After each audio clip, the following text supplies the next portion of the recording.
Muy buenas tardes, queridos hermanos. En esta hora quiero compartir con ustedes una pequeña reflexión. Le he titulado La oración poderosa. Les invito a inclinar el rostro para buscar a nuestro Dios en oración y que Él nos dé de su misericordia. Oremos.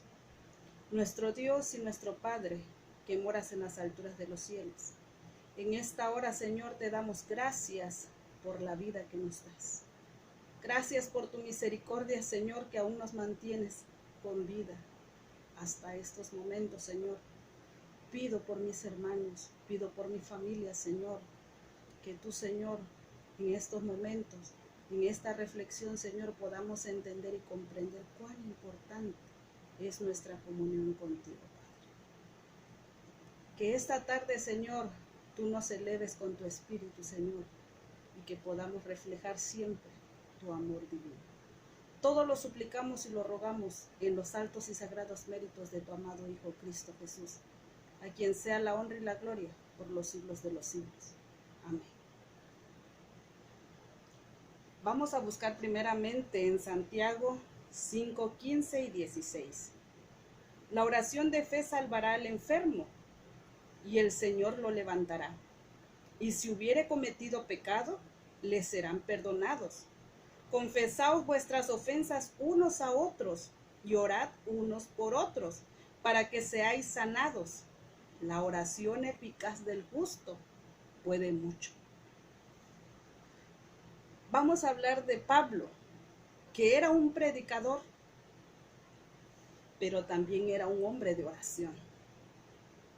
Él en todas sus cartas a las iglesias cristianas primitivas estaban marcadas por súplicas y pedidos para la iglesia para que oraran por él.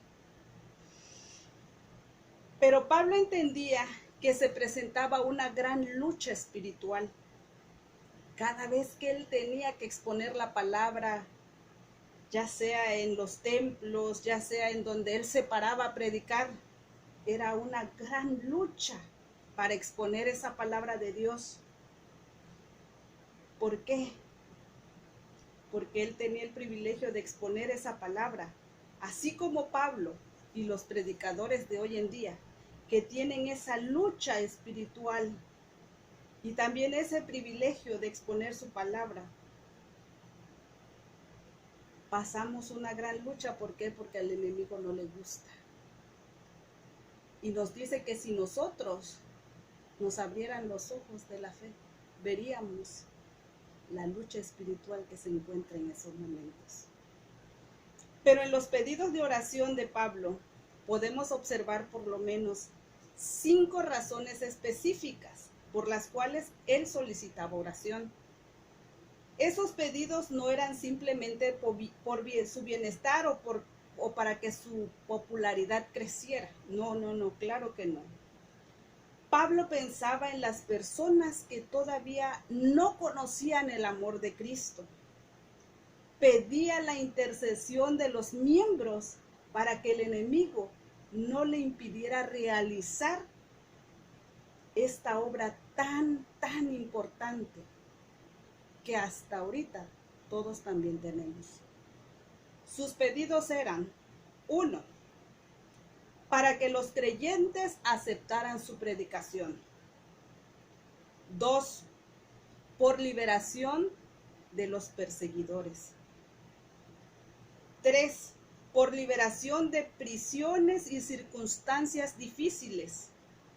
4, para que él pudiera visitar a las personas a quienes escribía. Y el 5, por la proclamación del Evangelio. Este último pedido era el objetivo principal,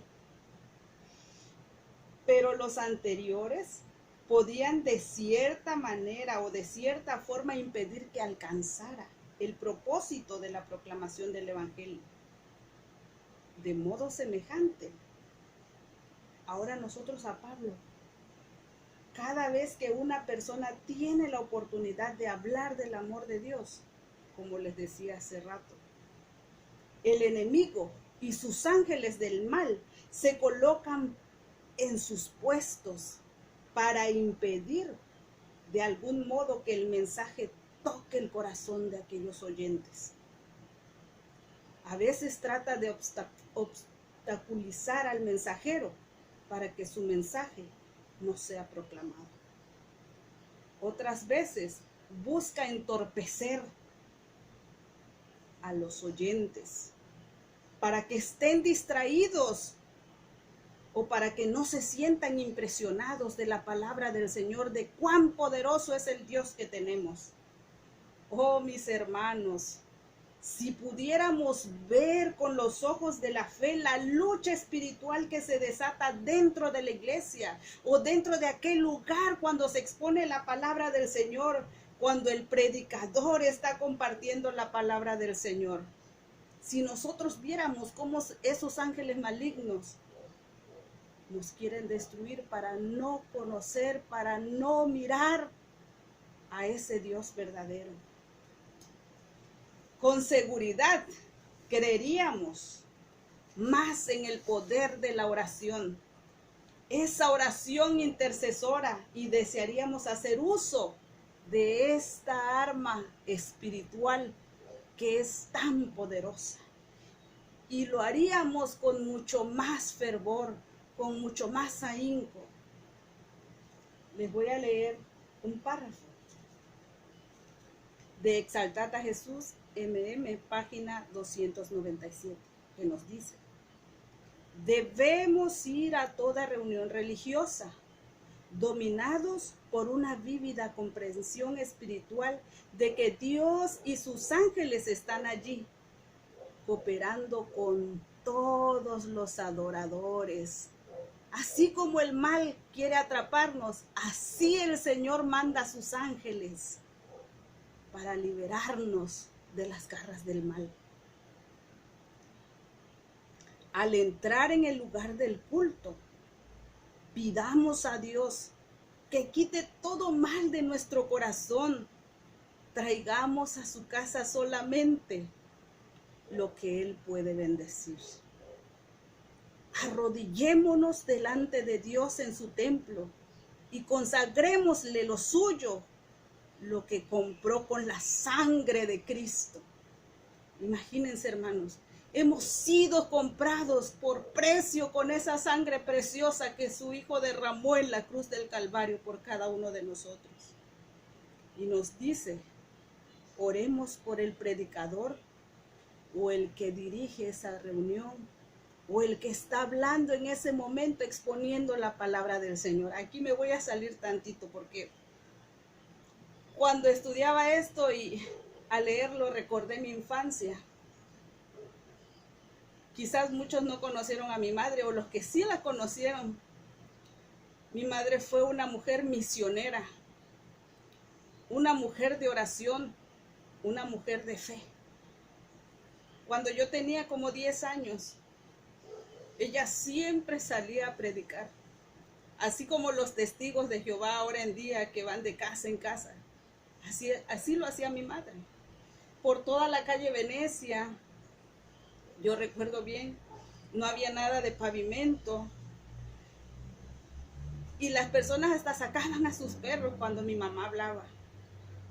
Y mi mamá iba de casa en casa hablando del amor de Cristo. Y me decía a mí, que yo era una niña de 10 años, hija, ora cuando yo esté hablando a la persona para que el Señor toque su corazón y sea receptivo ante la palabra del Señor. Y yo le decía, sí, mamá. Y me ponía a orar. Y mi mamá me llevaba todos los días. Esa era su misión. Mi mamá era muy misionera. En aquel tiempo mi madre casi hizo una filial allá por la Venecia, cuando todavía las casas estaban así sobre el agua. Puestas sobre el agua, se reunían más de 20 personas. Ahí me llevaba a mí cuando yo era niña. Incluso invitaba a otras personas para que llegaran a predicar. Pero tanto era así que las personas decían, no señora, nosotros no queremos que hable otro, queremos que hable usted. ¿Por qué?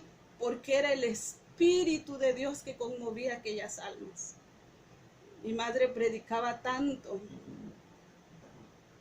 y que cumplió su misión en esta tierra. De eso estoy segura. Y por eso, hermanos, tenemos que prepararnos en la oración. Tenemos que rogar al Señor cada día de su misericordia, implorar. Y nos sigue diciendo, roguemos que una gran bendición venga por medio del que ha de presentar la palabra de Dios. Esforcémonos con fervor por obtener una bendición para nosotros mismos. Eso nos dice el párrafo. Que debemos estar implorando cada día. No nos cansemos de orar. Que podamos tomar conciencia de esta lucha que se desata en todos los cultos, en todos los momentos cuando tú quieres compartir de la palabra del Señor. Y que nosotros podamos estar intercediendo por el mensajero, estar orando por aquella persona que está hablando, o nosotros mismos cuando estamos exponiendo su palabra, estar orando, Señor, que sea tu Espíritu el que obre, porque nosotros no somos nada sin el Señor. Luchando junto a Él para que se obtenga la victoria por la causa de Cristo en el corazón de cada oyente. Como les decía a mis hermanos, les invito a que nos acerquemos ante el trono de la gracia, que el Señor nos espera con sus brazos abiertos, porque somos tan pecadores. Decía mi madre que somos como una basurita que se lleva el viento.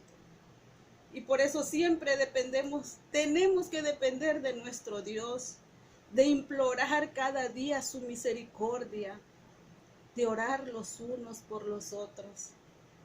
Orad sin cesar, orad sin cansancio, porque de ahí depende toda nuestra comunión con el Señor. De ahí depende toda la transformación que nosotros no veremos, lo verán los demás. ¿Por qué? Porque el Señor es el que toca cada corazón, hermanos. Oremos día a día, imploremos de su misericordia, más en estos momentos tan tristes. Algunos que hemos perdido a nuestros seres tan queridos, tan amados. Son momentos difíciles en donde debemos buscar cada día al Señor. Y yo soy la primera, porque soy tan pecadora delante de los ojos de mi Dios, que solo Él con su sangre preciosa puede limpiar. Oremos, hermanos, y no dejemos de orar cada día. Este ha sido una pequeña reflexión que he traído esta tarde, y que el Señor me los bendiga cada día y podamos crecer en su amor, y que Él nos guarde y nos proteja. Gracias, hermanos. El Señor les bendiga. Amén.